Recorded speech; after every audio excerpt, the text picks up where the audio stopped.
जावेद लगारी जी report मुताबिक़ दादू Sindh student union bill 2019 में पेश किया वियो हो, जंहिंजी गुज़िरियल ॾींहुं 10 फरवरी ते मंज़ूरी मिली वई।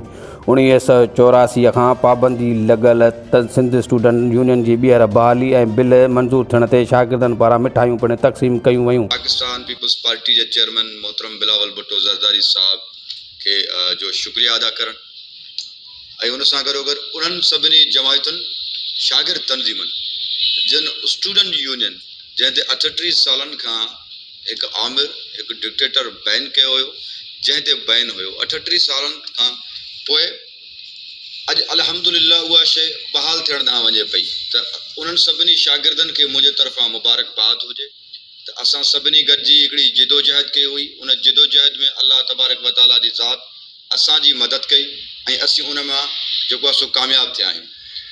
सिपाफ जे प्लेटफॉर्म तां 2019 में असीं 4 नवंबर ते कराची प्रेस क्लब ते हिकु वॾो एहतजाज रिकॉर्ड करायो। उन खां पहिरियां असां इदारनि में पिए कमु कयो। इदारनि में असीं उन्हनि शागिर्द जेके दोस्तनि ताईं पिए तबलीग कईसीं त स्टूडेंट यूनियन केतिरी ज़रूरी आहे ऐं स्टूडेंट यूनियन जे करे अगरि जेका पाकिस्तान में हर तबिके वटि यूनियन आहे ऐं अनफॉर्चुनेटली असांजे शागिर्दनि वटि कोन्हे का।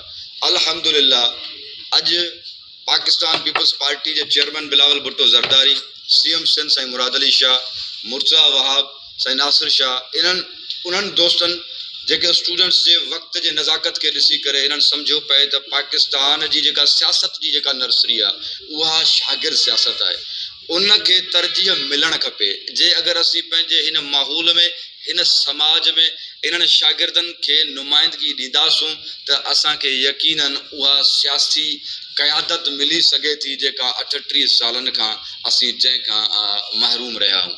त वक़्त जी नज़ाकत खे ॾिसी करे, वक़्त जी ज़रूरत खे ॾिसी करे चेयरमैन पाकिस्तान पीपल्स पार्टी मोहतरम बिलावल भुट्टो ज़रदारी शागिर्द यूनियन वॾे क़ैद व बंद मां गुज़िरियल ॾींहुं आज़ादी माणे वरिती आहे, जंहिंजो क्रेडिट बिलावल भुट्टो ज़रदारी, वज़ीर आला साईं मुराद अली शाह ऐं सिपाह सूबे सिंध जे मरकज़ी सदर ॾांहुं वञे थो। हाणे किथे बि शागिर्दनि सां नाइंसाफ़ियूं न थी सघंदियूं। वॾी ख़ुशकिस्मती सिंध जी इहा आहे त सिंध तुलबा यूनियन जे बहाली कंदड़ पहिरियों सूबो बणिजी वियो। असां समूरनि गैर महफ़ूज़ ऐं बेयारो मददगार शागिर्दनि खे यूनियन जे बहालीअ जूं खेनि वधायूं पेश कयूं।